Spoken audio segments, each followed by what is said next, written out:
ਸ਼੍ਰੀ ਅਕਾਲ ਜੀ, ਮੈਂ ਨਵਦੀਪ ਧਾਲੀਵਾਲ। ਤੁਸੀਂ ਵੇਖ ਰਹੇ ਹੋ ਸਾਡਾ ਖਾਸ ਪ੍ਰੋਗਰਾਮ ਪਟਿਆਲਾ ਦਰਪਣ। ਪਟਿਆਲਾ ਦਰਪਣ ਉਹ ਪ੍ਰੋਗਰਾਮ ਹੈ ਜਿਸ ਦੇ ਵਿੱਚ ਅਸੀਂ ਲੈ ਕੇ ਆਉਂਦੇ ਹਾਂ ਵੱਖੋ ਵੱਖ ਅਜਿਹੀਆਂ ਸ਼ਖਸੀਅਤਾਂ, ਕਰਵਾਉਂਦੇ ਹਾਂ ਤੁਹਾਡੇ ਰੂਬਰੂ, ਜਿਸ ਦੇ ਵਿੱਚ ਤੁਹਾਨੂੰ ਬਹੁਤ ਜ਼ਿਆਦਾ ਅਹਿਮ ਜਾਣਕਾਰੀ ਵੇਖਣ ਨੂੰ ਮਿਲਦੀ ਹੈ, ਸੁਣਨ ਨੂੰ ਮਿਲਦੀ ਹੈ, ਕਿਉਂਕਿ ਅਸੀਂ ਅਜਿਹੀਆਂ ਸ਼ਖਸੀਅਤਾਂ ਨੂੰ ਲੈ ਕੇ ਆਉਂਦੇ ਹਾਂ ਜਿਹੜੀਆਂ ਸਾਡੇ ਲਈ ਬਹੁਤ ਅਹਿਮ ਹੁੰਦੀਆਂ ਨੇ, ਜਿਨ੍ਹਾਂ ਤੋਂ ਅਸੀਂ ਜਾਣਕਾਰੀ ਹਾਸਲ ਕਰਕੇ ਤੁਹਾਡੇ ਤੱਕ ਮੁਹੱਈਆ ਕਰਵਾਉਂਦੇ ਹਾਂ, ਕਿਉਂਕਿ ਸਾਡਾ ਸਮਾਜ ਸਾਡੇ ਲਈ ਬਹੁਤ ਅਹਿਮ ਹੈ। ਉਹਨਾਂ ਦੇ ਬਹੁਤ ਸਾਰੇ ਸਵਾਲ ਹੁੰਦੇ ਨੇ ਜਿਹੜੇ ਸਾਡੇ ਤੱਕ ਪੁੱਜਦੇ ਨੇ। ਉਹਨਾਂ ਸਵਾਲਾਂ ਦੇ ਜਵਾਬ ਜਾਣਨ ਦੇ ਲਈ ਹੀ ਅਸੀਂ ਅਜਿਹੀ ਸ਼ਖਸੀਅਤ ਨੂੰ ਆਪਣੇ ਪ੍ਰੋਗਰਾਮ ਦੇ ਵਿੱਚ ਸ਼ਾਮਿਲ ਕਰਦੇ ਹਾਂ।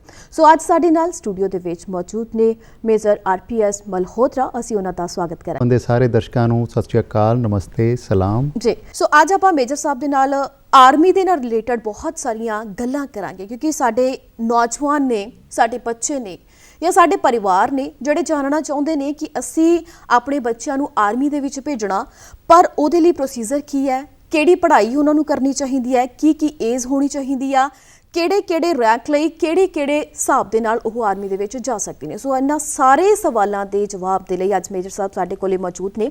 ਅਸੀਂ ਇਹਨਾਂ ਦੇ ਨਾਲ ਗੱਲਬਾਤ ਕਰਾਂਗੇ। ਤਾਂ ਮੇਜਰ ਸਾਹਿਬ, ਸਭ ਤੋਂ ਪਹਿਲਾਂ ਵੱਡਾ ਸਵਾਲ ਇਹ ਹੈ ਕਿ ਅੱਜ ਦੇ ਸਮੇਂ ਦੇ ਵਿੱਚ ਸਿਰਫ ਤੇ ਸਿਰਫ ਜਿਹੜੀ ਆਰਮੀ ਹੈ ਉਹੀ ਅਜਿਹੀ ਨੌਕਰੀ ਆਪਾਂ ਕਹਿ ਸਕਦੇ ਹਾਂ ਰਹਿ ਗਈ ਹੈ ਕਿ ਜਿਸ ਦੇ ਵਿੱਚ ਬਹੁਤ ਸਾਰੀਆਂ ਸਹੂਲਤਾਂ ਵੀ ਨੇ। ਬੇਸ਼ੱਕ ਕਿ ਜਾਨ ਦਾ ਵੀ ਖਤਰਾ ਹੈ। ਜਦੋਂ ਬਾਰਡਰ ਤੇ ਹੁੰਦੇ ਨੇ ਤਾਂ ਮਾਵਾਂ ਦੇ ਮਨ ਦੇ ਵਿੱਚ ਬੜਾ ਡਰ ਬਣਿਆ ਰਹਿੰਦਾ ਕਿ ਮੇਰੇ ਪੁੱਤ ਨੂੰ ਕੁਝ ਨਾ ਹੋ ਜੇ, ਭੈਣ ਦੇ ਮਨ ਦੇ ਵਿੱਚ ਡਰ ਲੱਗਿਆ ਰਹਿੰਦਾ ਮੇਰੇ ਭਰਾ ਨੂੰ ਕੁਝ ਨਾ ਹੋ ਜੇ, ਹੈ ਨਾ। ਬਹੁਤ ਸਾਰੀਆਂ ਅਜਿਹੀਆਂ ਖਬਰਾਂ ਅਸੀਂ ਸੁਣਦੇ ਰਹਿੰਦੇ ਹਾਂ ਕਿ ਸ਼ਹਾਦਤ ਦਾ ਸਾਡੇ ਜਵਾਨ ਜਾਮ ਪੀ ਜਾਂਦੇ ਨੇ, ਪਰ ਫਿਰ ਵੀ ਸਾਡੇ ਜਵਾਨਾਂ ਦੇ ਵਿੱਚ ਵੱਖਰਾ ਜੋਸ਼ ਹੁੰਦਾ। ਉਹਨਾਂ ਨੂੰ ਲੱਗਦਾ ਕਿ ਅਸੀਂ ਆਰਮੀ ਦੇ ਵਿੱਚ ਜਾਣਾ। ਕਈ ਜਵਾਨ ਅਜਿਹੇ ਹੁੰਦੇ ਨੇ ਜਿਨ੍ਹਾਂ ਨੂੰ ਇਹ ਨਹੀਂ ਪਤਾ ਹੁੰਦਾ ਕਿ ਅਸੀਂ ਕਰਨਾ ਕੀ ਹੈ, ਅਸੀਂ ਪੜ੍ਹਾਈ ਕਿਹੜੀ ਕਰਨੀ ਹੈ। ਥੋੜ੍ਹਾ ਜਿਹਾ ਸਾਡੇ ਜਿਹੜੇ ਪਰਿਵਾਰ ਨੇ, ਜਿਹੜੇ ਨੌਜਵਾਨ ਨੇ, ਉਹਨਾਂ ਨੂੰ ਮੋਟੀਵੇਟ ਕਰੋ ਕਿ ਕੀ ਕੀਤਾ ਜਾਵੇ। ਦੇਖੋ ਨਵਦੀਪ ਜੀ, ਕਿਸੇ ਵੀ ਨੌਜਵਾਨ ਦੇ ਲਈ ਆਪਣੇ ਭਵਿੱਖ ਨੂੰ ਲੈ ਕੇ ਫੈਸਲਾ ਜਿਹੜਾ ਕਰਨਾ ਹੈਗਾ ਉਹ ਅਕਸਰ ਬਹੁਤ ਮੁਸ਼ਕਿਲ ਹੁੰਦਾ ਹੈਗਾ, ਕਿਉਂਕਿ ਬਹੁਤ ਸਾਰੀਆਂ ਲਾਈਨਸ ਹੁੰਦੀਆਂ ਨੇ ਸਮਾਜ ਵਿੱਚ ਆਪਾਂ ਨੂੰ ਦੇਖਣ ਨੂੰ ਮਿਲਦਾ ਹੈ। ਸਰਕਾਰੀ ਨੌਕਰੀਆਂ, ਕੇਂਦਰ ਦੀਆਂ, ਪੰਜਾਬ ਸਰਕਾਰ ਦੀਆਂ, ਪ੍ਰਾਈਵੇਟ ਨੌਕਰੀਆਂ, ਬਿਜ਼ਨਸ ਵਗੈਰਾ। ਅਤੇ ਨੌਜਵਾਨ ਜਿਹੜੇ ਨੇ ਅਕਸਰ ਦੁਚਿੱਤੀ ਵਿੱਚ ਹੁੰਦੇ ਨੇ, ਮਾਂ ਪਿਓ ਵੀ ਜਿਹੜੇ ਨੇ ਦੁਚਿੱਤੀ ਵਿੱਚ ਹੁੰਦੇ ਨੇ। ਅਤੇ ਮੈਂ ਇਹ ਮਹਿਸੂਸ ਕਰਦਾ ਹਾਂ ਕਿ ਆਪਾਂ ਜਿਹੜੇ ਵੀ ਦੇਸ਼ ਵਿੱਚ, ਜਿਹੜੇ ਵੀ ਸਮਾਜ ਵਿੱਚ ਰਹਿੰਦੇ ਹਾਂ, ਆਪਾਂ ਦੇ ਮਨ ਵਿੱਚ ਉਹਦੇ ਲਈ ਪਿਆਰ ਹੁੰਦਾ ਹੈ, ਜਜ਼ਬਾ ਹੁੰਦਾ। ਆਪਾਂ ਉਹਨੂੰ ਦੇਖਣਾ ਚਾਹੁੰਦੇ ਹਾਂ ਕਿ ਅਸੀਂ ਵਧੀਏ ਅੱਗੇ ਅਤੇ ਉਹ ਵੀ ਵਧੇ, ਅਤੇ ਨਾਲ ਜੋ ਵੀ ਅਸੀਂ ਕੋਈ ਕੰਮਕਾਜ ਕਰੀਏ ਉਹਨੂੰ ਸਮਾਜ ਵਿੱਚ ਇੱਜ਼ਤ ਮਿਲੇ। ਬਿਲਕੁਲ। ਸੋ ਇੱਜ਼ਤ ਔਰ ਰੋਜੀ ਰੋਟੀ, ਇਹ ਜਿਹੜਾ ਪ੍ਰੋਫੈਸ਼ਨ ਹੈ, ਜਿਹੜਾ ਪ੍ਰੋਫੈਸ਼ਨ ਤੁਹਾਨੂੰ ਇਹ ਦੋਵੇਂ ਚੀਜ਼ਾਂ ਦਿੰਦਾ ਹੈ, ਮੈਂ ਸਮਝਦਾ ਕਿ ਕਿਸੇ ਵੀ ਨੌਜਵਾਨ ਨੂੰ ਉਹ ਮੋਟੀਵੇਟ ਕਰੇਗਾ, ਆਪਣੇ ਵੱਲ ਖਿੱਚੇਗਾ। ਸੋ ਡਿਫੈਂਸ ਫੋਰਸਿਸ ਜਿਹੜੀਆਂ ਨੇ, ਆਰਮੀ, ਨੇਵੀ, ਏਅਰ ਫੋਰਸ, ਇਹ ਇੱਕ ਬਹੁਤ ਵਧੀਆ ਰੋਜੀ ਰੋਟੀ ਦਾ ਸਾਧਨ ਤਾਂ ਹੈ ਹੀ ਨਹੀਂ, ਨਾਲ ਨਾਲ ਇਹ ਸਮਾਜ ਦੀਆਂ ਨਜ਼ਰਾਂ ਵਿੱਚ ਜ਼ਿੰਦਗੀ ਭਰ ਦੇ ਲਈ ਜਿਹੜੀ ਇਨਸਾਨ ਨੂੰ ਇੱਜ਼ਤ ਦਿਵਾਉਂਦੀਆਂ ਨੇ। ਇਹ ਦੋ ਚੀਜ਼ਾਂ ਦੇਖ ਕੇ ਮੈਨੂੰ ਲੱਗਦਾ ਹੈ, ਔਰ ਮੈਂ ਆਪਣੇ ਨਿੱਜੀ ਤਜਰਬੇ ਤੋਂ ਕਹਿ ਸਕਦਾ, ਆਪਣੇ ਆਸ-ਪਾਸ ਦੇ ਲੋਕਾਂ ਦੇ ਤਜਰਬੇ ਤੋਂ ਕਹਿ ਸਕਦਾ, ਆਪਣੀ ਜ਼ਿੰਦਗੀ ਜਿਹੜੀ ਮੈਂ ਹੁਣ ਤੱਕ ਦੇਖੀ ਹੈ ਉਹਦੇ ਬੇਸ 'ਤੇ ਕਹਿ ਸਕਦਾ ਕਿ ਆਰਮਡ ਫੋਰਸਿਸ ਵਿੱਚ ਜਿਹੜਾ ਕੈਰੀਅਰ ਹੈਗਾ ਜੀ, ਉਸ ਵਿੱਚ ਜਿਹੜਾ ਬੰਦਾ ਜਾਂਦਾ ਉਹ ਹਮੇਸ਼ਾ ਸਮਾਜ ਦੀਆਂ ਨਜ਼ਰਾਂ ਵਿੱਚ ਵੀ ਇੱਜ਼ਤ ਪਾਉਂਦਾ, ਬਿਲਕੁਲ, ਅਤੇ ਆਪਣੀ ਨਜ਼ਰ ਵਿੱਚ ਵੀ ਸਿਰ ਚੁੱਕ ਕੇ ਚੱਲ ਸਕਦਾ। ਸੋ ਇੱਕ ਬਹੁਤ ਹੀ ਸੋਹਣਾ, ਬਹੁਤ ਹੀ ਖੂਬਸੂਰਤ ਪ੍ਰੋਫੈਸ਼ਨ ਹੈਗਾ ਆਰਮਡ ਫੋਰਸਿਸ ਦਾ ਜੀ, ਔਰ ਜਿਹੜਾ ਵੀ ਨੌਜਵਾਨ ਇਸ ਵਿੱਚ ਜਾ ਸਕਦਾ ਉਹਨੂੰ ਜ਼ਰੂਰ ਜਾਣਾ ਚਾਹੀਦਾ ਜੀ। ਅਤੇ ਇੱਕ ਸਾਡਾ ਸਵਾਲ ਅਗਲਾ ਇਹ ਹੋਏਗਾ ਮੇਜਰ ਸਾਹਿਬ ਕਿ ਇਹਨਾਂ ਫੋਰਸਿਸ ਦੀ ਤੁਸੀਂ ਗੱਲ ਕੀਤੀ ਆ ਕਿ ਇਸ ਦੇ ਵਿੱਚ ਜਾਣ ਦੇ ਲਈ ਐਜੂਕੇਸ਼ਨ ਕੀ ਹੋਣੀ ਚਾਹੀਦੀ ਹੈ, ਕਿਹੜੀ ਸਟਰੀਮ ਦੇ ਵਿੱਚ ਪੜ੍ਹਾਈ ਹੋਣੀ ਚਾਹੀਦੀ ਆ, ਜਾਂ ਜਿਵੇਂ Punjabi medium, English medium, Hindi medium ਦੀ ਅਸੀਂ ਗੱਲ ਕਰਦੇ ਹਾਂ ਤਾਂ ਸਕੂਲ ਵੀ ਬਹੁਤ ਸਾਰੇ ਖੁੱਲ੍ਹ ਗਏ ਨੇ। ਤਾਂ ਖਾਸ ਕਰਕੇ ਅਸੀਂ ਗੱਲ ਕਰੀਏ ਸਾਡੇ ਪਿੰਡਾਂ ਵਾਲੇ ਬੱਚਿਆਂ ਦੀ, ਜਿਨ੍ਹਾਂ ਕੋਲ ਪੜ੍ਹਾਈ ਦੇ ਸਾਧਨ ਬਹੁਤ ਘੱਟ ਨੇ, ਤਾਂ ਥੋੜ੍ਹਾ ਜਿਹਾ ਇਹਨਾਂ ਨੂੰ ਖੁੱਲ੍ਹ ਕੇ ਦੱਸੋ ਕਿ ਸ਼ੁਰੂ ਤੋਂ ਹੀ ਜਦੋਂ ਬੱਚਾ 3 ਸਾਲ ਦਾ ਅਸੀਂ ਪੜ੍ਹਨ ਲਈ ਸਕੂਲ ਦੇ ਵਿੱਚ ਪਾਉਣਾ, ਤਾਂ ਮਾਪੇ ਅਜਿਹਾ ਕੀ ਕਰਨ ਕਿ ਉਹਦੇ ਸ਼ੁਰੂਆਤੀ ਦੌਰ ਹੀ ਆਪਾਂ ਕਹਿੰਦੇ ਕਿ ਨੀਂਹ ਉਹਦੀ ਮਜ਼ਬੂਤ ਹੋ ਜਾਵੇ। ਨਵਦੀਪ ਜੀ, ਫੌਜ ਵਿੱਚ ਜਾਣਾ ਮੈਂ ਸਮਝਦਾ ਕਿ ਕੋਈ ਬਹੁਤਾ ਔਖਾ ਨਹੀਂ। ਕੋਈ ਵੀ ਐਸਾ ਨੌਜਵਾਨ ਜਾਂ ਬੱਚਾ ਜਿਹਦਾ ਸਰੀਰ ਠੀਕ ਠਾਕ ਹੋਵੇ ਔਰ ਉਹ ਪੜ੍ਹਾਈ ਵਿੱਚ ਵੀ ਬੇਸ਼ੱਕ ਬਹੁਤ ਅੱਛਾ ਨਾ ਹੋਵੇ ਜੀ, ਉਹਨੇ 10ਵੀਂ ਵੀ ਕੀਤੀ ਹੋਵੇ, ਤਾਂ ਵੀ ਉਹ ਫੌਜ ਵਿੱਚ ਜਾ ਸਕਦਾ। ਯਾਨੀ ਕਿ 10ਵੀਂ ਤੋਂ ਬਾਅਦ ਉਹਨੇ ਬਿਲਕੁਲ ਪੜ੍ਹਨਾ ਜੇ ਛੱਡ ਵੀ ਦਿੱਤਾ ਹੈ ਤਾਂ ਵੀ ਉਹ ਫੌਜ ਵਿੱਚ ਜਾ ਸਕਦਾ ਹੈ ਔਰ ਉੱਥੇ ਇੱਕ ਇੱਜ਼ਤਦਾਰ ਨੌਕਰੀ ਕਰ ਸਕਦਾ ਹੈ, ਆਪਣੀ ਰੋਜੀ ਰੋਟੀ ਕਮਾ ਸਕਦਾ, ਆਪਣੇ ਘਰ ਦਾ ਸਹਾਰਾ ਬਣ ਸਕਦਾ ਔਰ ਸਮਾਜ ਵਿੱਚ ਇੱਜ਼ਤ ਪਾ ਸਕਦਾ। ਕਿਉਂਕਿ ਜਿਹੜੇ ਆਪਾਂ ਦੇਖੀਏ ਕਿ ਸਭ ਤੋਂ ਲੋਅਰ ਲੈਵਲ ਹੈਗਾ ਸਿਪਾਹੀ ਦਾ ਲੈਵਲ, ਉਹਦੇ ਲਈ ਜਿਹੜੀ ਕੁਆਲੀਫਿਕੇਸ਼ਨ ਹੈ ਸਿਰਫ 10ਵੀਂ ਪਾਸ ਹੈ ਔਰ 10ਵੀਂ 'ਚ 45% ਨੰਬਰ ਚਾਹੀਦੇ ਜੀ। ਔਰ ਜੇ ਬੱਚੇ ਨੇ 12ਵੀਂ ਕੀਤੀ ਹੈ ਤਾਂ ਉਸ ਵਿੱਚ ਪਰਸੈਂਟੇਜ ਦਾ ਵੀ ਕੋਈ ਚੱਕਰ ਨਹੀਂ ਹੁੰਦਾ ਤੇ ਇੰਨੀ ਕੁ ਕੁਆਲੀਫਿਕੇਸ਼ਨ ਤੋਂ ਹੀ ਸ਼ੁਰੂ ਹੋ ਜਾਂਦਾ ਔਰ ਫਿਰ ਅੱਗੇ ਜਿਸ ਤਰ੍ਹਾਂ ਕੋਈ ਗ੍ਰੈਜੂਏਸ਼ਨ ਵੀ ਕਰ ਲੈਂਦਾ ਜਾਂ ਪੋਸਟ ਗ੍ਰੈਜੂਏਸ਼ਨ ਵੀ ਕਰ ਲੈਂਦਾ, ਉਹਦੇ ਲਈ ਵੀ ਬਹੁਤ ਸਾਰੇ ਰਸਤੇ ਐਸੇ ਹੈਗੇ ਨੇ ਫੌਜ ਵਿੱਚ ਜਾਣ ਦੇ। ਸੋ ਮੇਨਲੀ ਤਾਂ ਬੱਚੇ ਨੂੰ ਇਹ ਸੋਚਣ ਦੀ ਹੀ ਲੋੜ ਹੈ, ਸਿਰਫ ਇਹ ਫੈਸਲਾ ਕਰਨ ਦੀ ਲੋੜ ਹੈ ਕਿ ਮੈਂ ਫੌਜ ਵਿੱਚ ਜਾਣਾ ਹੈ ਤੇ ਰਸਤੇ ਬਹੁਤ ਨੇ, ਬਹੁਤ ਸਾਰੀਆਂ ਆਪਸ਼ਨਸ ਨੇ ਔਰ ਕੋਈ ਜ਼ਿਆਦਾ ਮੁਸ਼ਕਿਲ ਆਪਸ਼ਨਸ ਨਹੀਂ ਨੇ ਜੀ। ਤੇ ਮੇਨ ਇਹ ਹੈ ਕਿ ਤੁਸੀਂ ਕਿਹਾ ਕਿ ਜੇ ਸਿਪਾਹੀ ਭਰਤੀ ਹੋਣਾ ਤਾਂ 10ਵੀਂ ਦੇ ਵਿੱਚ 45% ਨੰਬਰ ਚਾਹੀਦੇ ਨੇ। ਜੇ ਤੁਸੀਂ 12ਵੀਂ ਪਾਸ ਕੀਤੀ ਆ ਤਾਂ ਉਹਦੇ ਲਈ ਤੁਹਾਨੂੰ ਨੰਬਰ ਦੀ ਵੀ ਜ਼ਰੂਰਤ ਨਹੀਂ ਹੈ, ਬਸ ਤੁਹਾਡੀ 12ਵੀਂ ਹੋਣੀ ਚਾਹੀਦੀ ਹੈ ਜਿਸ ਦੇ ਲਈ ਤੁਸੀਂ ਫੌਜ ਦੇ ਵਿੱਚ ਡਾਇਰੈਕਟ ਭਰਤੀ ਹੋ ਸਕਦੇ ਹੋ। ਤਾਂ ਉਹਦੇ ਲਈ ਇੱਕ ਅਗਲੀ ਆਪਸ਼ਨ ਆਉਂਦੀ ਹੈ ਕਿ ਮੈਡੀਕਲ ਦੇ ਵਿੱਚ ਹੈ ਨਾ, ਜਾਂ ਫਿਰ ਕੱਦ ਕਾਠ ਕਿੰਨਾ ਹੋਣਾ ਚਾਹੀਦਾ ਹੈ, ਛਾਤੀ ਕਿੰਨੀ ਚੌੜੀ ਹੋਣੀ ਚਾਹੀਦੀ ਹੈ। ਅਜਿਹੀਆਂ ਛੋਟੀਆਂ ਛੋਟੀਆਂ ਗੱਲਾਂ ਨੇ ਜਿਹੜੀਆਂ ਸਾਡੇ ਨੌਜਵਾਨ ਜਾਣਨਾ ਚਾਹੁੰਦੇ ਨੇ, ਸਾਡੇ ਦਰਸ਼ਕ ਹੈ ਜਿਹੜੇ ਜਾਣਨਾ ਚਾਹੁੰਦੇ ਨੇ। ਦੇਖੋ ਫੌਜ ਦੇ ਵਿੱਚ ਜੇ ਕੋਈ ਬੰਦਾ ਜਾਂਦਾ ਤਾਂ ਓਬਵੀਅਸ ਗੱਲ ਹੈ ਕਿ ਵੀ ਉਹ ਫਿਜ਼ੀਕਲੀ ਜਿਹੜਾ ਹੈ ਉਹ ਠੀਕ ਠਾਕ ਹੋਣਾ ਚਾਹੀਦਾ। ਸੋ ਲੇਕਿਨ ਉਹਦੇ ਵਿੱਚ ਵੀ ਕੋਈ ਬਹੁਤ ਜ਼ਿਆਦਾ ਪਹਿਲਵਾਨ ਹੋਣ ਦੀ ਲੋੜ ਨਹੀਂ ਕਿਸੇ ਨੂੰ, ਫਿਜ਼ੀਕਲੀ ਬੰਦਾ ਫਿੱਟ ਹੋਣਾ ਚਾਹੀਦਾ, ਉਹਦੀ ਨਜ਼ਰ ਠੀਕ ਠਾਕ ਹੋਣੀ ਚਾਹੀਦੀ ਹੈ ਤੇ ਮੈਡੀਕਲ ਜਾਂ ਜਿਹੜੇ ਫਿਜ਼ੀਕਲ ਟੈਸਟ ਹੁੰਦੇ ਨੇ ਉਸ ਵਿੱਚ ਜਿਹੜੇ ਸਿਲੈਕਸ਼ਨ ਬੋਰਡ ਹੁੰਦਾ ਉਹਨਾਂ ਨੂੰ ਟੈਸਟ ਕਰ ਲੈਂਦਾ ਤੇ ਇੱਕ ਆਮ ਇਨਸਾਨ ਜਿਹੜਾ ਸਰੀਰਕ ਤੌਰ ਤੇ ਫਿੱਟ ਹੈਗਾ ਔਰ ਜਿਸਨੇ ਥੋੜੀ ਪੜ੍ਹਾਈ ਕੀਤੀ ਹੈ, ਜੋ ਵੀ ਕੁਆਲੀਫਿਕੇਸ਼ਨ ਹੈਗੀ ਹੈ, ਤਾਂ ਉਸ ਲਈ ਕੋਈ ਜ਼ਿਆਦਾ ਮੁਸ਼ਕਿਲ ਨਹੀਂ ਹੈ। ਲੇਕਿਨ ਫਿਰ ਵੀ ਇੱਕ ਪਾਰਟਿਕੂਲਰ ਸਟੈਂਡਰਡ ਹੈ ਹਰ ਇੱਕ ਐਂਟਰੀ ਦਾ ਔਰ ਉਹ ਸਟੈਂਡਰਡ ਜਿਹੜਾ ਹੈ ਉਹ ਮੀਟ ਕਰਨਾ ਹਰ ਇੱਕ ਲਈ ਜ਼ਰੂਰੀ ਹੈਗਾ। ਸੋ ਉਸ ਮੁਤਾਬਕ ਥੋੜੀ ਜਿਹੀ ਤਿਆਰੀ ਕਰਨ ਦੀ ਲੋੜ ਹੁੰਦੀ ਹੈ। ਲੇਕਿਨ ਮੈਂ ਇਹ ਸਮਝਦਾ ਕਿ ਕੋਈ ਵੀ ਏਬਲ ਬੋਡੀਡ ਸਰੀਰਕ ਤੌਰ ਤੇ ਸક્ષਮ ਜਿਹੜਾ ਵੀ ਕੋਈ ਇਨਸਾਨ ਹੈ, ਅਗਰ ਉਹ ਫੌਜ ਵਿੱਚ ਜਾਣਾ ਚਾਹੁੰਦਾ ਤਾਂ ਉਹਦੇ ਲਈ ਕੋਈ ਜ਼ਿਆਦਾ ਮੁਸ਼ਕਿਲ ਨਹੀਂ ਹੈ ਔਰ ਇੱਕ ਬਹੁਤ ਹੀ ਖੂਬਸੂਰਤ ਇਹ ਪ੍ਰੋਫੈਸ਼ਨ ਹੈਗਾ ਜੀ। ਤੁਸੀਂ ਇਹ ਦੇਖੋ ਕਿ ਜਿਹੜਾ 10ਵੀਂ ਪਾਸ ਬੱਚਾ ਜਿਹਦੀ ਉਮਰ ਮੁਸ਼ਕਿਲ ਨਾਲ 17-18 ਸਾਲ ਹੋਏਗੀ ਔਰ ਉਹ ਜਦੋਂ ਫੌਜ ਵਿੱਚ ਸਿਲੈਕਟ ਹੋ ਜਾਂਦਾ ਤਾਂ ਉਹਨੂੰ 15 ਤੋਂ 20 ਹਜ਼ਾਰ ਰੁਪਇਆ ਸਟਾਈਪੈਂਡ ਮਿਲਣਾ ਸ਼ੁਰੂ ਹੋ ਜਾਂਦਾ, ਜਿਹਦੇ ਨਾਲ ਉਹ ਆਪਣੇ ਪੈਰਾਂ ਤੇ ਤਾਂ ਖੜਾ ਹੋ ਜਾਂਦਾ, ਆਪਣੀ ਰੋਜੀ ਰੋਟੀ ਤਾਂ ਕਮਾਉਂਦਾ ਹੀ ਹੈ, ਨਾਲ ਉਹ ਆਪਣੇ ਪਰਿਵਾਰ ਦਾ ਵੀ ਸਹਾਰਾ ਬਣ ਜਾਂਦਾ। ਸੋ ਇੰਨਾ ਫਾਈਨੈਂਸ਼ੀਅਲੀ ਇੰਨਾ ਰਿਵਾਰਡਿੰਗ ਹੈਗਾ ਔਰ ਖਾਸ ਕਰ ਜਿਹੜੇ ਗਰੀਬ ਪਰਿਵਾਰ ਨੇ ਜਿਹੜੇ, ਉਹਨਾਂ ਲਈ ਮੈਂ ਕਹਿੰਦਾ ਕਿ ਬਹੁਤ ਹੀ ਵਧੀਆ ਹੈਗਾ। ਔਰ ਜਿਹੜੇ ਬੱਚੇ ਥੋੜ੍ਹਾ ਬਹੁਤ ਪੜ੍ਹੇ ਲਿਖੇ ਨੇ ਉਹ ਜਾ ਸਕਦੇ ਨੇ, ਜਿਹੜੇ ਅਬਵ ਐਵਰੇਜ ਨੇ, ਜਿਹੜੇ ਚੰਗੇ ਆਪਣੇ ਆਪ ਨੂੰ ਪੜ੍ਹਾਈ ਵਿੱਚ ਸਮਝਦੇ ਨੇ, ਉਹ ਫਿਰ ਹੋਰ ਉੱਚੀਆਂ ਪੋਸਟਾਂ ਤੇ ਆਫਿਸਰ ਕੈਡਰ ਲਈ ਵੀ ਜਾ ਸਕਦੇ ਨੇ। ਉਹਦੇ ਲਈ CDS ਐਗਜ਼ਾਮ ਹੁੰਦਾ ਹੈਗਾ ਔਰ ਉਸ ਵਿੱਚ ਅਪੀਅਰ ਹੋ ਸਕਦੇ ਹੋ। 12ਵੀਂ ਤੋਂ ਬਾਅਦ NDA ਦੇ ਲਈ ਜਾ ਸਕਦੇ ਹੋ ਔਰ ਈਵਨ ਕਿ ਇੰਜੀਨੀਅਰਿੰਗ ਕਰਨ ਦੇ ਜਿਹੜੇ ਚਾਹਵਾਨ ਬੱਚੇ ਨੇ ਉਹ ਫੌਜ ਵਿੱਚ ਜਾ ਕੇ 12ਵੀਂ ਤੋਂ ਬਾਅਦ ਇੰਜੀਨੀਅਰਿੰਗ ਕਰ ਸਕਦੇ ਨੇ, MBBS ਕਰ ਸਕਦੇ ਨੇ ਤੇ ਜਿਹੜੇ ਬੱਚਿਆਂ ਨੇ ਬਾਹਰ ਈਵਨ ਲਾਅ ਕੀਤਾ ਹੋਇਆ ਉਹ ਵੀ ਜਾ ਸਕਦੇ ਨੇ। ਸੋ ਬਹੁਤ ਸਾਰੀਆਂ ਸਟਰੀਮਸ ਐਸੀਆਂ ਨੇ ਜਿਨ੍ਹਾਂ ਵਿੱਚ ਸਾਡੇ ਨੌਜਵਾਨ ਜਾ ਸਕਦੇ ਨੇ ਔਰ ਜਿਹੜੀ ਆਫਿਸਰ ਕੈਡਰ ਦੇ ਲਈ ਸਿਲੈਕਸ਼ਨ ਹੈਗੀ ਹੈ ਉਹਦੇ ਲਈ ਤਾਂ ਸਿਰਫ ਗ੍ਰੈਜੂਏਸ਼ਨ ਦੇ ਵਿੱਚ ਪਾਸ ਹੋਣਾ ਜ਼ਰੂਰੀ ਹੈ ਜੀ। ਔਰ ਉਸ ਤੋਂ ਬਾਅਦ ਰਿਟਨ ਐਗਜ਼ਾਮ ਹੁੰਦਾ ਜਿਸ ਵਿੱਚ ਜਨਰਲ ਨੌਲੇਜ, ਮੈਥਮੈਟਿਕਸ ਔਰ ਇੰਗਲਿਸ਼ ਦੇ ਜਨਰਲ ਪੇਪਰ ਹੁੰਦੇ ਨੇ, ਕੋਈ ਜ਼ਿਆਦਾ ਔਖੇ ਨਹੀਂ ਹੁੰਦੇ। ਉਹ ਕਲੀਅਰ ਕਰਕੇ ਫਿਰ SSB ਇੰਟਰਵਿਊ ਹੁੰਦੀ ਹੈ ਜੀ। ਤੇ ਔਰ ਜਿਹੜੇ ਆਫਿਸਰ ਕੈਡਰ ਦੇ ਲਈ ਕੈਡੇਟਸ ਹੁੰਦੇ ਨੇ ਉਹਨਾਂ ਨੂੰ ਡਿਊਰਿੰਗ ਟ੍ਰੇਨਿੰਗ ਕਰੀਬ 55-5600 ਰੁਪਇਆ ਜਿਹੜਾ ਹੈ ਉਹ ਐਂਟਾਈਟਲਮੈਂਟ ਹੁੰਦੀ ਹੈ ਉਹਨਾਂ ਦੀ ਸੈਲਰੀ ਦੀ, ਜਿਸ ਦਾ ਕੁਝ ਹਿੱਸਾ ਉਹਨਾਂ ਨੂੰ ਟ੍ਰੇਨਿੰਗ ਦੇ ਦੌਰਾਨ ਵੀ ਮਿਲਦਾ ਹੈ ਔਰ ਕੁਝ ਹਿੱਸਾ ਉਹਨਾਂ ਨੂੰ ਟ੍ਰੇਨਿੰਗ ਤੋਂ ਬਾਅਦ ਅਫਸਰ ਬਣਨ 'ਤੇ ਮਿਲਦਾ ਹੈ। ਔਰ ਥਰੂ ਆਊਟ ਡਿਊਰਿੰਗ ਟ੍ਰੇਨਿੰਗ ਔਰ ਟ੍ਰੇਨਿੰਗ ਤੋਂ ਬਾਅਦ ਵੀ ਉਹਨਾਂ ਦਾ ਰਹਿਣਾ, ਉਹਨਾਂ ਦਾ ਖਾਣਾ ਪੀਣਾ, ਉਹਨਾਂ ਦੀ ਵਰਦੀ ਸਾਰਾ ਕੁਝ ਫ੍ਰੀ ਹੁੰਦਾ।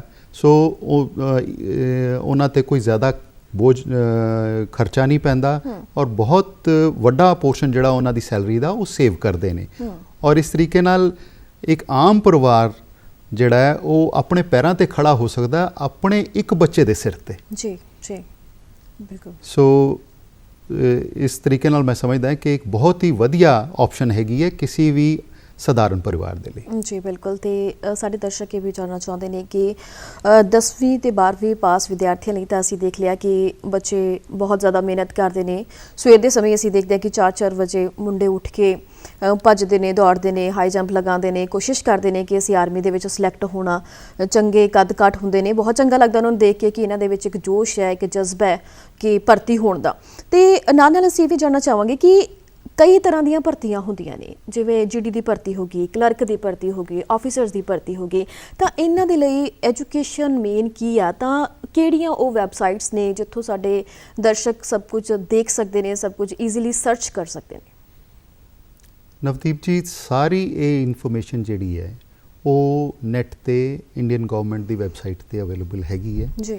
ਜੁਆਇਨ ਇੰਡੀਅਨ ਆਰਮੀ ਕਰਕੇ ਵੈਬਸਾਈਟ ਹੈਗੀ ਹੈ ਜੀ।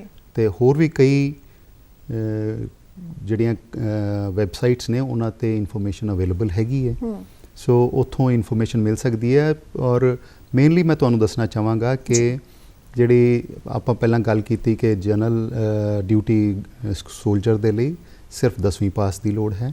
ਔਰ ਅਗਰ ਕਿਸੇ ਨੇ ਟੈਕਨੀਕਲ ਆਰਮ ਵਿੱਚ ਜਾਣਾ ਹੈ, ਜਿਸ ਤਰ੍ਹਾਂ ਮੈਡੀਕਲ ਕੋਰ ਵਿੱਚ ਜਾਣਾ ਹੈ ਜਾਂ EME 'ਚ ਜਾਣਾ ਹੈ, ਇੰਜੀਨੀਅਰਿੰਗ ਕੋਰ ਵਿੱਚ ਜਾਂ ਆਰਟਿਲਰੀ ਵਗੈਰਾ ਵਿੱਚ ਜਾਣਾ ਹੈ, ਤਾਂ ਉਹਦੇ ਲਈ 12ਵੀਂ ਪਾਸ ਚਾਹੀਦਾ ਹੈਗਾ with physics, chemistry and mathematics. ਔਰ ਜਿਹੜੇ SKT ਔਰ ਕਲੈਰੀਕਲ ਕੈਡਰ ਨੇ ਉਹਨਾਂ ਲਈ ਸਿਰਫ 12ਵੀਂ ਪਾਸ ਚਾਹੀਦਾ।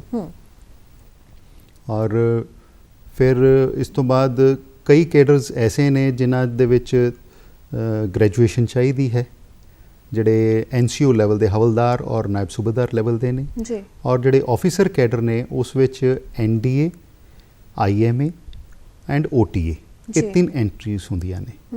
ਮੇਨ ਐਂਟਰੀਜ਼ ਜਿਹੜੀਆਂ ਨੇ NDA ਦੇ ਵਿੱਚ 12ਵੀਂ ਪਾਸ ਬੱਚੇ ਜਾਂਦੇ ਨੇ। ਜਿਹੜੇ ਆਰਮੀ 'ਚ ਜਾਣਾ ਚਾਹੁੰਦੇ ਨੇ ਉਹਨਾਂ ਲਈ ਕੋਈ ਵੀ ਕਿਸੇ ਵੀ ਸਟਰੀਮ ਤੋਂ ਉਹਨਾਂ ਨੇ 12ਵੀਂ ਕੀਤੀ ਹੋਣੀ ਚਾਹੀਦੀ ਹੈ ਜੀ। ਔਰ ਜਿਹੜੇ ਨੇਵੀ ਔਰ 에ਅਰ ਫੋਰਸ ਵਿੱਚ ਜਾਣਾ ਚਾਹੁੰਦੇ ਨੇ ਉਹਨਾਂ ਨੂੰ ਫਿਜ਼ਿਕਸ, ਕੈਮਿਸਟਰੀ ਔਰ ਮੈਥਮੈਟਿਕਸ ਦੇ ਨਾਲ 12ਵੀਂ ਕੀਤੀ ਹੋਣੀ ਚਾਹੀਦੀ ਹੈ ਜੀ। ਔਰ ਉਹਨਾਂ ਦਾ ਐਂਟਰੈਂਸ ਐਗਜ਼ਾਮ ਹੁੰਦਾ ਔਰ ਉਸ ਤੋਂ ਬਾਅਦ SSB ਇੰਟਰਵਿਊ ਹੁੰਦੀ ਹੈ ਜੀ। ਇਸ ਤਰ੍ਹਾਂ ਹੀ ਜਿਹੜੇ IMA ਜਾਣਾ ਚਾਹੁੰਦੇ ਨੇ CDS ਦੇ ਥਰੂ, ਉਹਨਾਂ ਨੂੰ ਸਿਰਫ ਗ੍ਰੈਜੂਏਸ਼ਨ ਦੀ ਲੋੜ ਹੈ। ਔਰ ਉਹਨਾਂ ਦਾ ਵੀ ਫਿਰ ਇਸ ਤਰ੍ਹਾਂ ਹੀ ਰਿਟਨ ਐਗਜ਼ਾਮ ਹੁੰਦਾ ਔਰ ਐਗਜ਼ਾਮ ਕੋਈ ਜ਼ਿਆਦਾ ਔਖਾ ਨਹੀਂ ਹੁੰਦਾ। ਜਨਰਲ ਮੈਥਮੈਟਿਕਸ, ਇੰਗਲਿਸ਼ ਔਰ ਜਨਰਲ ਨੌਲੇਜ ਹੁੰਦੀ ਹੈ ਉਹਦੇ ਵਿੱਚ। ਔਰ ਜਿਹੜੇ OTA ਦੇ ਲਈ ਹੈ ਉਹ ਸਿਰਫ ਉਸ 'ਚ ਐਗਜ਼ਾਮ ਜਿਹੜਾ ਹੈ ਇੰਗਲਿਸ਼ ਔਰ ਜਨਰਲ ਨੌਲੇਜ ਦਾ ਹੁੰਦਾ, ਉੱਥੇ ਮੈਥਮੈਟਿਕਸ ਦਾ ਵੀ ਨਹੀਂ ਹੁੰਦਾ ਜੀ। ਤੇ ਮੇਨ ਇਹ ਹੈ ਕਿ ਜਦੋਂ ਬੰਦੇ ਦੀ ਸਿਲੈਕਸ਼ਨ ਹੋ ਜਾਂਦੀ ਆ ਤੇ ਮੈਡੀਕਲ ਵੀ ਹੋ ਜਾਂਦਾ, ਉਸ ਤੋਂ ਬਾਅਦ ਸਾਡੇ ਅੱਗੇ ਟਾਰਗੇਟ ਹੁੰਦਾ ਕਿ ਐਗਜ਼ਾਮ ਦੇਣਾ। ਐਗਜ਼ਾਮ ਦੇਣ ਦੇ ਲਈ ਬਹੁਤ ਸਾਰੇ ਬੱਚੇ ਨੇ ਐਸੇ ਨੇ ਕਿ ਕਈ ਤਾਂ ਹੁੰਦੇ ਨੇ ਕੋਚਿੰਗ ਲੈ ਲੈਂਦੇ ਨੇ, ਕਈਆਂ ਕੋਲੇ ਐਨੀ ਫੈਸਿਲਿਟੀਜ਼ ਨਹੀਂ ਹੁੰਦੀ, ਆਰਥਿਕ ਪੱਖੋਂ ਕਮਜ਼ੋਰ ਹੁੰਦੇ ਨੇ।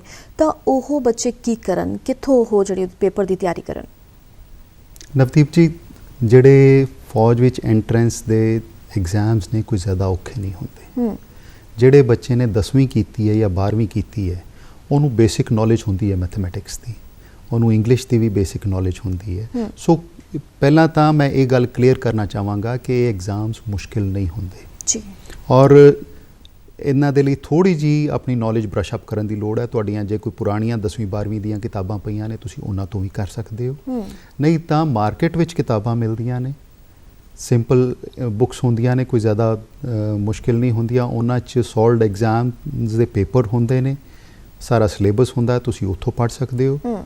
ਜਾਂ ਕੁਝ ਅਕੈਡਮੀਜ਼ ਵੀ ਖੁੱਲੀਆਂ ਹੋਈਆਂ ਨੇ ਜੀ, ਤੁਸੀਂ ਉੱਥੋਂ ਵੀ ਟ੍ਰੇਨਿੰਗ ਲੈ ਸਕਦੇ ਹੋ।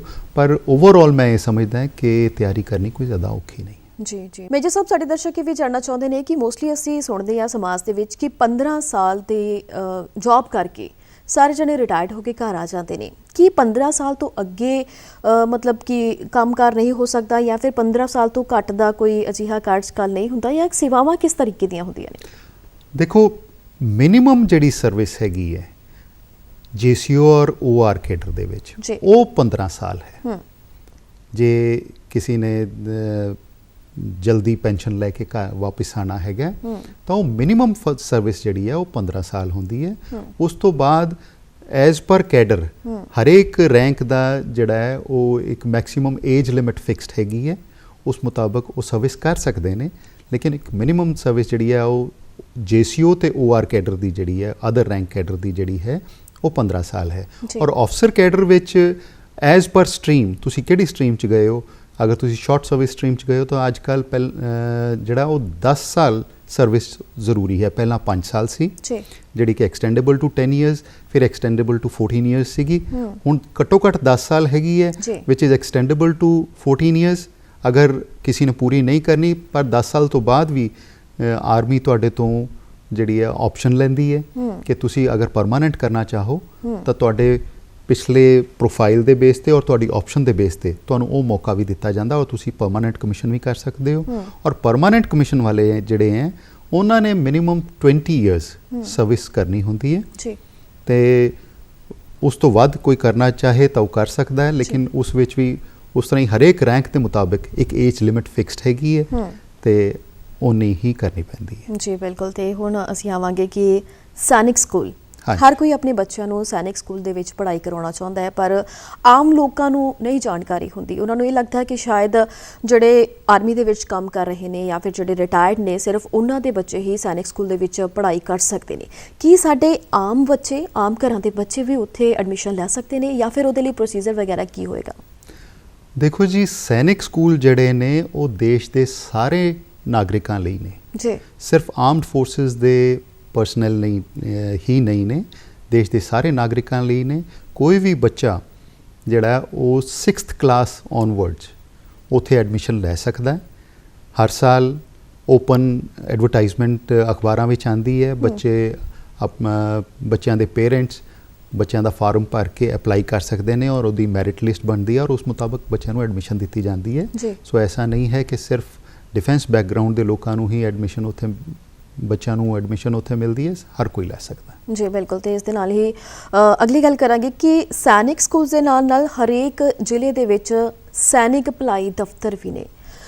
ਉਹਨਾਂ ਦਫ਼ਤਰਾਂ ਦੇ ਵਿੱਚ ਕਿ ਜਿਹੜੇ ਰਿਟਾਇਰਡ ਹੋ ਚੁੱਕੇ ਆਰਮੀ ਪਰਸਨਸ ਨੇ ਉਹਨਾਂ ਦੇ ਨਾਲ ਰਿਲੇਟਡ ਹੀ ਕੰਮਕਾਰ ਹੁੰਦਾ, ਜਾਂ ਫਿਰ ਜਿਹੜੇ ਨੌਜਵਾਨ ਕੁਝ ਸਿੱਖਣ ਦੀ, ਕੁਝ ਜਾਣਨ ਦੀ ਚਾਹਵਾਨ ਨੇ, ਕਿ ਉਹਨਾਂ ਲਈ ਵੀ ਕੋਈ ਕੈਂਪ ਵਗੈਰਾ ਲਗਾਇਆ ਜਾਂਦਾ ਜਾਂ ਉਹਨਾਂ ਲਈ ਸਪੈਸ਼ਲ ਕੋਈ ਲੈਕਚਰ ਲਗਾਏ ਜਾਂਦੇ ਹੋਣ ਜਾਂ ਉੱਥੋਂ ਉਹਨਾਂ ਨੂੰ ਕੋਈ ਇਨਫੋਰਮੇਸ਼ਨ ਹਾਸਿਲ ਹੁੰਦੀ ਹੋਵੇ? ਬਹੁਤ ਅੱਛਾ ਸਵਾਲ ਤੁਸੀਂ ਇਹ ਪੁੱਛਿਆ ਕਿ ਜਿਹੜੇ ਬੱਚੇ ਆਰਮੀ ਜੁਆਇਨ ਕਰਨ ਦੇ ਇੱਛੁਕ ਨੇ ਜੀ ਜਾਂ ਡਿਫੈਂਸ ਫੋਰਸਿਸ ਜੁਆਇਨ ਕਰਨ ਦੇ ਇੱਛੁਕ ਨੇ, ਸਾਡੇ ਜਿਹੜੇ ਸੈਨਿਕ ਭਲਾਈ ਦਫ਼ਤਰ ਨੇ ਬਹੁਤ ਵਧੀਆ ਕੰਮ ਕਰ ਰਹੇ ਨੇ। ਉਹਨਾਂ ਨੇ ਟ੍ਰੇਨਿੰਗ ਸੈਂਟਰਸ ਉੱਥੇ ਖੋਲ੍ਹੇ ਹੋਏ ਨੇ ਔਰ ਬੱਚਿਆਂ ਨੂੰ ਉੱਥੇ ਫਿਜ਼ੀਕਲ ਟ੍ਰੇਨਿੰਗ ਵੀ ਦਿੰਦੇ ਨੇ ਤੇ ਨਾਲ ਹੀ ਜਿਹੜੇ ਰਿਟਨ ਟੈਸਟ ਦੀ ਟ੍ਰੇਨਿੰਗ ਹੈ ਉਹ ਵੀ ਦਿੰਦੇ ਨੇ। ਸੋ ਅਗਰ ਕੋਈ ਬੱਚਾ ਟ੍ਰੇਨਿੰਗ ਲੈਣਾ ਚਾਹੇ ਤਾਂ ਉੱਥੋਂ ਟ੍ਰੇਨਿੰਗ ਲੈ ਸਕਦਾ ਹੈ ਔਰ ਬਹੁਤ ਅੱਛਾ ਕੰਮ ਸਾਡੇ ਸੈਨਿਕ ਭਲਾਈ ਦਫ਼ਤਰ ਕਰ ਰਹੇ ਨੇ ਜੀ। ਤੇ ਬਹੁਤ ਹੀ ਵਧੀਆ ਲੱਗਦਾ ਹੈ ਕਿ ਜਦੋਂ ਕਿਸੇ ਆਰਮੀ ਪਰਸਨ ਦੇ ਨਾਲ ਗੱਲਬਾਤ ਕੀਤੀ ਜਾਂਦੀ ਹੈ, ਸਾਡੇ ਦਰਸ਼ਕਾਂ ਨੂੰ ਬਹੁਤ ਕੁਝ ਸਿੱਖਣ ਦਾ ਮੌਕਾ ਮਿਲਦਾ। ਜਾਂਦੇ ਜਾਂਦੇ ਇੱਕ ਸਵਾਲ ਹੈ ਜਿਹੜਾ ਜ਼ਰੂਰ ਕਰਾਂਗੇ ਕਿ ਅੱਜ ਕੱਲ੍ਹ ਘਰਾਂ ਦੇ ਵਿੱਚ ਇਕੱਲੇ ਜਵਾਕ ਨੇ, ਮਾਵਾਂ ਦਾ ਦਿਲ ਬੜਾ ਐਵੇਂ ਕਰਨ ਲੱਗ ਜਾਂਦਾ ਹੈ ਉਸ ਮੌਕੇ ਨੂੰ ਲੈ ਕੇ ਕਿ ਜਦੋਂ ਉਹਨਾਂ ਨੂੰ ਲੱਗਦਾ ਹੈ ਕਿ ਜੇ ਫੌਜ 'ਚ ਮੁੰਡਾ ਭਰਤੀ ਕਰਾਤਾ ਤਾਂ ਬਾਰਡਰ 'ਤੇ ਜਾਣਾ ਪੈਣਾ। ਅਜਿਹੀਆਂ ਖਬਰਾਂ ਸਾਹਮਣੇ ਆਉਂਦੀਆਂ ਨੇ ਜੋ ਸ਼ਹਾਦਤ ਦਾ ਜਾਮ ਸਾਡੇ ਜਵਾਨ ਪੀ ਜਾਂਦੇ ਨੇ, ਤਾਂ ਮਾਵਾਂ ਦੇ ਦਿਲ ਨੇ ਜਿਹੜੇ ਉਹ ਪਸੀਜ ਜਾਂਦੇ ਨੇ ਕਿ ਨਹੀਂ, ਮੈਂ ਆਪਣਾ ਮੁੰਡਾ ਨਹੀਂ ਭੇਜਣਾ। ਬਹੁਤ ਮਾਵਾਂ ਨੇ ਜਿਹੜੀਆਂ ਇਸ ਵਕਤ ਸਾਨੂੰ ਟੈਲੀਵਿਜ਼ਨ ਦੇ ਜ਼ਰੀਏ ਵੇਖ ਰਹੀਆਂ ਨੇ, ਤੁਸੀਂ ਉਹਨਾਂ ਨੂੰ ਕੀ ਸੰਦੇਸ਼ ਦੇਣਾ ਚਾਹੋਗੇ? ਦੇਖੋ, ਇਹ ਵਿਚਾਰ ਜ਼ਰੂਰ ਮਾਤਾ ਪਿਤਾ ਦੇ ਮਨ ਵਿੱਚ ਆਉਂਦਾ ਹੈ ਔਰ ਦੇਸ਼ ਦੀ ਜਿਹੜੀ ਸੁਰੱਖਿਆ ਹੈ ਉਹ ਕੁਝ ਕੁਰਬਾਨੀ ਤਾਂ ਮੰਗਦੀ ਹੈ। ਬਿਲਕੁਲ।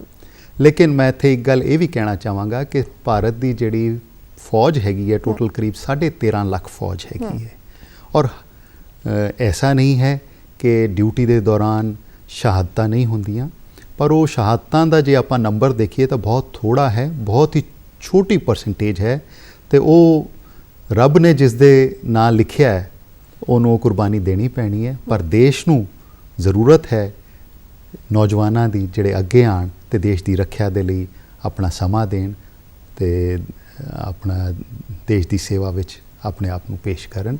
ਸੋ ਇਹ ਬਹੁਤ ਜ਼ਰੂਰੀ ਹੈ ਕਿਸੇ ਵੀ ਸਮਾਜ ਦੇ ਲਈ ਤੇ ਸਾਨੂੰ ਇਸ ਤੋਂ ਪਿੱਛੇ ਨਹੀਂ ਹੋਣਾ ਚਾਹੀਦਾ ਜੀ। ਮੇਜਰ ਸਾਹਿਬ, ਇੱਕ ਸਾਡੇ ਦਰਸ਼ਕਾਂ ਨੂੰ ਇਹ ਜ਼ਰੂਰ ਦੱਸੋ ਕਿ ਕਿਹੜੀਆਂ ਸਹੂਲਤਾਵਾਂ ਨੇ ਜਿਹੜੀਆਂ ਨੌਜਵਾਨਾਂ ਨੂੰ ਜਾਂ ਫਿਰ ਇਹਨਾਂ ਦੇ ਪਰਿਵਾਰਾਂ ਨੂੰ ਆਰਮੀ ਵੱਲੋਂ ਦਿੱਤੀਆਂ ਜਾਂਦੀਆਂ ਨੇ? ਦੀਪ ਜੀ, ਇੱਕ ਬਹੁਤ ਹੀ ਅੱਛੀ ਸੈਲਰੀ ਵਾਲੇ ਪ੍ਰੋਫੈਸ਼ਨ ਤੋਂ ਇਲਾਵਾ ਡਿਫੈਂਸ ਫੋਰਸਿਸ ਵਿੱਚ ਜਿਹੜੇ ਨੌਜਵਾਨ ਨੇ ਉਹਨਾਂ ਨੂੰ ਪੈਨਸ਼ਨ ਦੀ ਜਿਹੜੀ ਸਹੂਲਤ ਹੈਗੀ ਹੈ, ਕਿਉਂਕਿ ਅੱਜ ਕੱਲ੍ਹ ਸਿਵਲ 'ਚ ਆਪਾਂ ਦੇਖਦੇ ਹਾਂ ਕਿ ਪੈਨਸ਼ਨਾਂ ਜਿਹੜੀਆਂ ਉਹ ਬਹੁਤ ਘੱਟ ਹੋ ਗਈਆਂ, ਬਹੁਤ ਜਗ੍ਹਾ ਤੇ ਹੈ ਹੀ ਨਹੀਂ। ਜੀ। ਇੱਕ ਬੜੀ ਅੱਛੀ ਪੈਨਸ਼ਨ ਉਹਨਾਂ ਨੂੰ ਜਦੋਂ ਰਿਟਾਇਰ ਹੋ ਕੇ ਆਉਂਦੇ ਨੇ ਉਹਨਾਂ ਨੂੰ ਮਿਲਦੀ ਹੈ। ਫਿਰ ਉਹਨਾਂ ਨੂੰ ਮੈਡੀਕਲ ਫੈਸਿਲਿਟੀਜ਼ ਸਾਰੀ ਜ਼ਿੰਦਗੀ ਲਈ, ਆਪਣੇ ਲਈ ਔਰ ਪਰਿਵਾਰ ਦੇ ਜਿਹੜੇ ਉਹਨਾਂ ਦੇ ਡਿਪੈਂਡੈਂਟ ਮੈਂਬਰਸ ਨੇ ਉਹਨਾਂ ਲਈ ਮਿਲਦੀ ਹੈ। CSD ਫੈਸਿਲਿਟੀ ਮਿਲਦੀ ਹੈ। ਸੋ ਫਾਈਨੈਂਸ਼ੀਅਲੀ ਜਿਹੜਾ ਹੈ ਉਹ ਬਹੁਤ ਹੀ ਜ਼ਿਆਦਾ ਸਿਕਿਉਰ ਰਹਿੰਦੇ ਨੇ। ਇਸ ਦੇ ਨਾਲ ਨਾਲ ਇੱਕ ਬੜਾ ਹੀ ਐਡਵੈਂਚਰਸ ਕੈਰੀਅਰ ਇਹ ਹੈਗਾ, ਔਰ ਖਾਸ ਕਰ ਜਿਹੜੇ ਸਪੋਰਟਸ ਲਵਿੰਗ ਨੌਜਵਾਨ ਨੇ ਉਹਨਾਂ ਦੇ ਲਈ ਬਹੁਤ ਸਾਰੇ ਮੌਕੇ ਇਸ ਦੌਰਾਨ ਮਿਲਦੇ ਨੇ।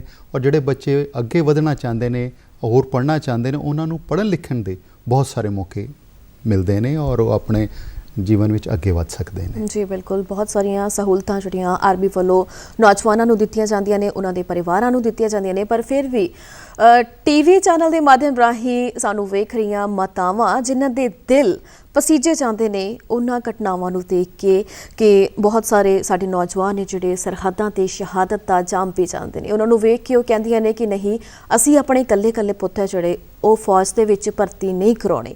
ਉਹਨਾਂ ਮਾਤਾਵਾਂ ਨੂੰ ਤੁਸੀਂ ਕੀ ਸੰਦੇਸ਼ ਦੇਣਾ ਚਾਹੋਗੇ? ਨਵਦੀਪ ਜੀ, ਇੱਥੇ ਮੈਂ ਇੱਕ ਗੱਲ ਕਹਿਣਾ ਚਾਹਾਂਗਾ ਕਿ ਕੋਈ ਵੀ ਦੇਸ਼ ਆਪਣੀ ਫੌਜ ਦੇ ਸਿਰ ਤੇ ਜਿੰਦਾ ਰਹਿੰਦਾ। ਬਿਲਕੁਲ। ਸੋ ਜਿਹੜੇ ਦੇਸ਼ ਵਿੱਚ ਅਸੀਂ ਰਹਿੰਦੇ ਹਾਂ ਉਸ ਪ੍ਰਤੀ ਸਾਡੀ ਜ਼ਿੰਮੇਵਾਰੀ ਹੈ। ਦੇਸ਼ ਇਹ ਮੰਗ ਕਰਦਾ ਹੈ ਕਿ ਇਹਦੇ ਜਿਹੜੇ ਸક્ષਮ ਨੌਜਵਾਨ ਨੇ, ਏਬਲ ਬੋਡੀ ਨੌਜਵਾਨ ਨੇ, ਉਹ ਅੱਗੇ ਆਉਣ ਤੇ ਦੇਸ਼ ਦੀਆਂ ਸੈਨਾਵਾਂ ਵਿੱਚ ਭਰਤੀ ਹੋਣ। ਤੇ ਨਾਲ ਹੀ ਇੱਥੇ ਮੈਂ ਇਹ ਕਹਿਣਾ ਚਾਹਾਂਗਾ ਕਿ ਸਾਡੇ ਦੇਸ਼ ਦੀ ਜਿਹੜੀ ਸੈਨਾ ਹੈ ਇਹਦੀ ਕੁੱਲ ਗਿਣਤੀ ਕਰੀਬ 13.5 ਲੱਖ ਹੈਗੀ ਹੈ ਜੀ।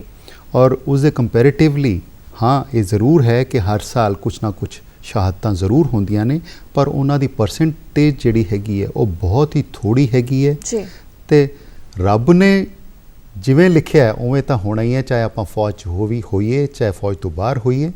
ਸੋ ਇਹ ਚੀਜ਼ ਸੋਚ ਕੇ ਫੈਸਲਾ ਨਹੀਂ ਲੈਣਾ ਚਾਹੀਦਾ, ਬਲਕਿ ਇੱਕ ਦੇਸ਼ ਪ੍ਰੇਮ ਦਾ ਜਜ਼ਬਾ ਜਿਹੜਾ ਹੈ ਉਹ ਸਾਡੇ ਫੈਸਲੇ ਨੂੰ ਗਾਈਡ ਕਰੇ ਤਾਂ ਮੇਰੇ ਖਿਆਲ ਨਾਲ ਜ਼ਿਆਦਾ ਅੱਛਾ ਹੋਏਗਾ। ਜੀ ਬਿਲਕੁਲ। ਤੇ ਇਸ ਲਈ ਹੋਈ ਉਹਨਾਂ ਮਾਤਾਵਾਂ ਦੇ ਲਈ ਇਹ ਬੇਨਤੀ ਹੈ, ਉਹਨਾਂ ਪਰਿਵਾਰਾਂ ਦੇ ਲਈ ਇਹ ਬੇਨਤੀ ਹੈ ਕਿ ਜਿਹੜੇ ਬੱਚੇ ਆਰਮੀ ਜੁਆਇਨ ਕਰਨਾ ਚਾਹੁੰਦੇ ਨੇ, ਆਰਮੀ ਦੇ ਵਿੱਚ ਆਪਣੀਆਂ ਸੇਵਾਵਾਂ ਦੇਣਾ ਚਾਹੁੰਦੇ ਨੇ, ਪਰ ਮਾਤਾਵਾਂ ਨੇ ਜਿਹੜੀਆਂ ਇਮੋਸ਼ਨਲੀ ਬਲੈਕਮੇਲ ਕਰ ਲੈਂਦੀਆਂ ਨੇ, ਤਾਂ ਉਹਨਾਂ ਨੂੰ ਬੇਨਤੀ ਹੈ ਕਿ ਕਿਰਪਾ ਕਰਕੇ ਤੁਸੀਂ ਬੱਚਿਆਂ ਦਾ ਹੌਸਲਾ ਵਧਾਓ, ਹੌਸਲਾ ਅਫਜ਼ਾਈ ਕਰੋ ਤਾਂ ਕਿ ਉਹ ਖੁਸ਼ੀ ਆਰਮੀ ਦੇ ਵਿੱਚ ਜਾ ਸਕਣ, ਆਪਣਾ ਏਮ ਹੈ ਜਿਹੜਾ ਉਹ ਪੂਰਾ ਕਰ ਸਕਣ।